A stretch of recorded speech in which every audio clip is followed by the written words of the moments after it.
C'est en compagnie de la présidente du conseil municipal et départemental de Pointe-Noire, Evelyne Tchichel-Mouepouati, que le ministre de l'Énergie et de l'Hydraulique, Émile Wosso, a entrepris la visite d'inspection des entrepôts de stockage des pièces de rechange du réseau de transport de l'électricité pour les régions électriques Kwilu-Pointe-Noire et Bouenza-Niari.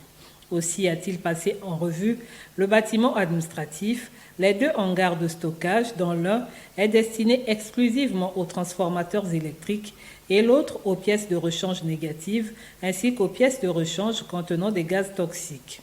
Financé à hauteur d'environ 1,3 milliard de francs CFA par l'AFD, l'Agence française de développement, et réalisé par la société Centrale BTP, ces infrastructures permettront à la société EKRC d'améliorer ses prestations. Il y a une situation qui se passe à Morupuku ou à Luanchili, on a besoin de câbles. Ici, il y a la structure qui justement a cette réserve de matériel. Là, nous pouvons dire notre satisfaction. Merci à M. le ministre qui est venu, et surtout au chef de l'État. Construire les entrepôts, c'est bien, mais les équiper, c'est encore mieux. Et cela, Émile Wosso le sait, étant donné que diriger, c'est prévoir. Nous avons le groupe ENI qui est en ce moment en train de réparer la voie, la ligne électrique Pointe-Noire-Brazzaville. Nous avons le financement Banque mondiale, dont une partie est réservée à cette ligne.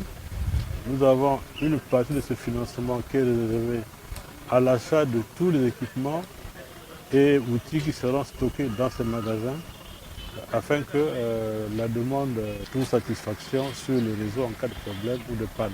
Comme le réseau est affaissé, il y a beaucoup d'équipements à remplacer.